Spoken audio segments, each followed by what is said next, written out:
Welcome to Module 1 of OPM615 Innovation and Project Management.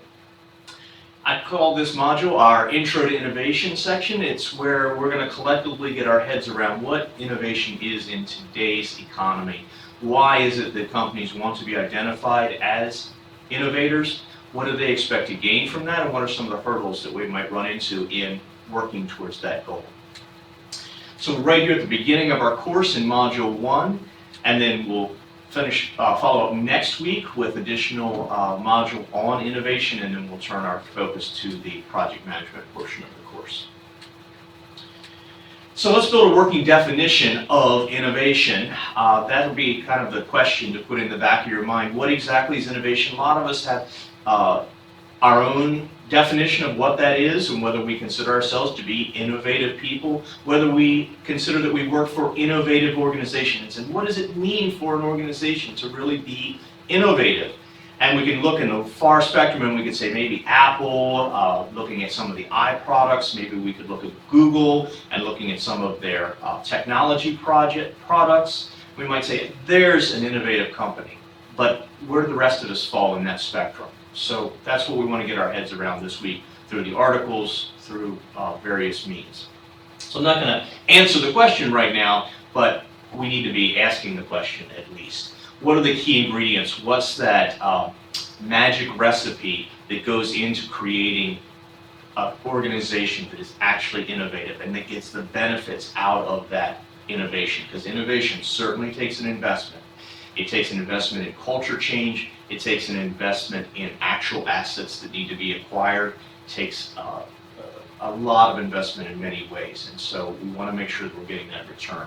So think about that. Think about what examples you might have of places that maybe are or thought they were, but are they truly innovative? So why bother? What's specifically to be gained? What does a company want to get? Certainly a quick answer might be market share. Another fast answer might be profit, but let's look a little longer term because there's short term and there's long term advantages of being innovative. So watch that distinction between a short term outcome and a long term outcome. Competitive position, certainly market share. I'll give you a couple examples coming up in the slides of some perspectives that we might use when considering relative innovation. Where do we stand relative to our competitors? What if you're in a monopoly or an oligopoly market? You don't really have competitors. Why bother being innovative? Innovative is going to take resources that could be put to other things. What's the benefit? Short term again and long term. So it's not always about competition, but there is often value to be gained through innovation. Environment. Keep an eye on environmental issues. Industries are different based on their environment. One of those things is what we call industry clock speed. Industry clock speed is the speed that change occurs within an industry. If you're in the mobile phone industry, you're at a very high clock speed. If you are in the academic industry, you're probably at a low to medium level of clock speed. There is change happening in academics, but not at the rate that we see in some other industries. So where does your industry of interest lie in that continuum of clock speeds? Because I'll show you in a moment here a little framework on how that environment and that clock speed affects what we expect out of innovation. Disruptive technologies, there's an article this week that touches on disruptive technologies, and those are technologies that come into our worlds and shake up how we do business. A disruptive technology for academic world is online learning. Certainly hit a few years ago, but it was a disruption when suddenly we had this way we do work. We have classes, we schedule classes, people come into classes, they sit in the classroom, and we instruct and we engage. And then a disruptive technology comes along that allows us to, in a more productive way, learn online. Completely changes the way we need to do business. So that's one example of a disruptive technology. Network effects, how technologies or these innovations affect multiple organizations at the same time. And it might leverage and increase the impact of that technology, or it may work against those organizations in some ways. Number of competitors is another environmental issue. How many competitors? We talked a minute ago about monopolies and oligopolies. and certainly at the far end of the spectrum would be the purely competitive market, where there are lots of buyers and there's lots of sellers. Where does innovation come into play there? Is it different? And I'll assure you, it is different depending on that environment. Market size. How big a market are we really dealing with? How will that innovation help us to reach a larger market? All of these factors are things to consider.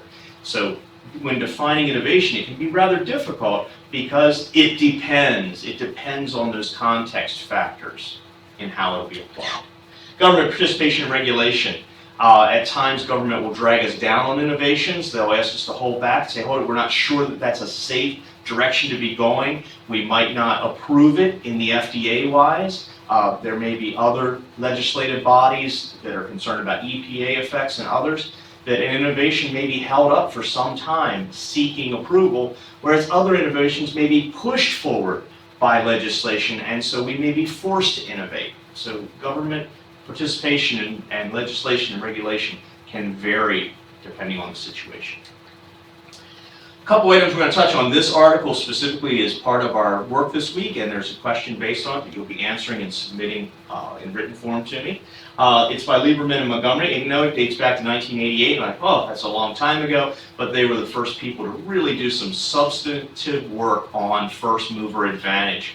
First mover advantage is this concept, and we'll argue whether it works or not, the concept that the company that grabs the innovation and moves forward with it first obtains benefits that later entrants will not obtain. And certainly it comes from a market entrance perspective, but I'd like you to think about it from an innovation standpoint. So if there's a set of competitors and a new innovation comes online, will the one that grabs it first have advantages over the other? Arguably. Couple highlights. They also break it down, I think, into three interesting ways. Preemption of assets, and let's go back to a market entrant. Think about McDonald's or Starbucks, a large volume chain type organization.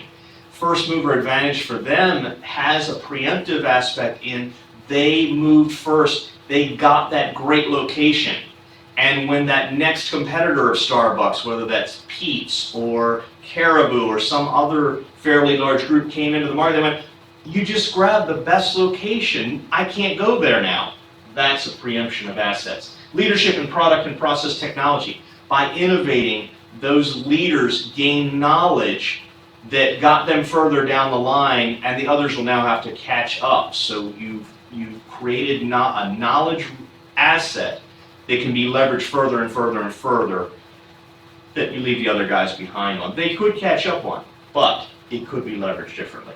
Development of buyer switching costs. If I implement a new technology and I get you on my system, can I create it in such a way that even when my competitor puts out the same thing, that you won't exit? Barriers to exit, switching costs. When I sign on with the new network for my cellular phone, they put me in a contract, and if I want to get out of that contract, it's going to cost me. So I continue to renew with that same one because it's just easier, even if I don't like them. So watch out for those as you go through that paper. Another perspective that I want you to keep in mind, fast second movers. I noted this paper. You can look it up through the university library system. I didn't provide it as part of the course. It's not required as part of the course, but it's something to keep in mind.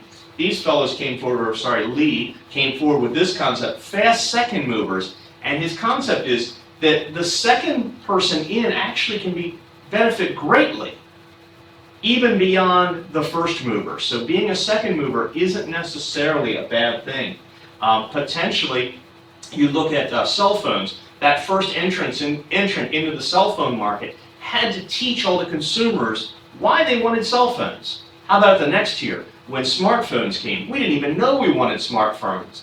And then that company taught us that we really had to have smartphones. They spent a fortune in advertising. And then the next entrant came along and goes, hey, I got a smartphone, and it's cheaper. And I already knew what one was. So think about how second movers might benefit. And also from a timing standpoint. So consider that as you're looking at the first mover advantage. Innovator's Dilemma is another issue. This is a book. It's not a, oh, I'm sorry, he did it as a book and he also did it, I believe, as an article. Christensen put this together and he calls it the Innovator's Dilemma. And you can just Google Innovator's Dilemma and some briefs and highlights on Christensen's perspective will come up. You don't need to read the whole book, it's just a good concept. And what he put forward was that if you're the leader of the pack, you have got to be committed to spending the money to always be the leader. Because as soon as you slow down, as soon as you back off, as soon as you make a wrong move, your competitors are going to go tearing past you. And they're always nipping at your heels, and they're always pressing you and digging at you because you always want to knock off the top guy. And so Christensen warns, you really want to be careful to move into that front position. You might be better off not being in front. So Christensen gives a little twisted perspective, which I think has some great value in innovations. FMA, a little highlight. Suarez and Lanzolla also gives us a different perspective. I'll give you the citation on this. It's a Harvard Business Review, so I can give you some highlights for it.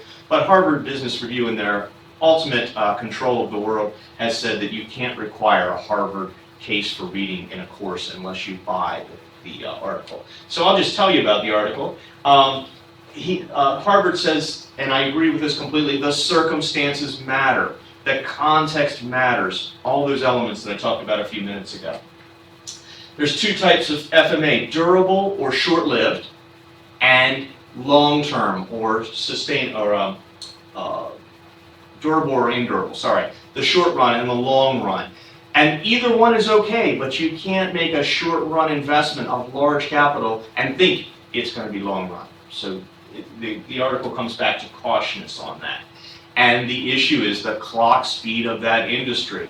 So in a higher clock speed industry, you have to be careful. They summarize it into this little 2x2 matrix. That's something to consider. And what they're suggesting is when you decide whether to pursue an innovation, look at where you are, the pace of your market expansion, that's your environmental context. Look at the pace of the technology evolution, that's a little bit about clock speed of your industry. Be careful. Where should you invest? And they give a few examples there. The other extension from their work is when to jump.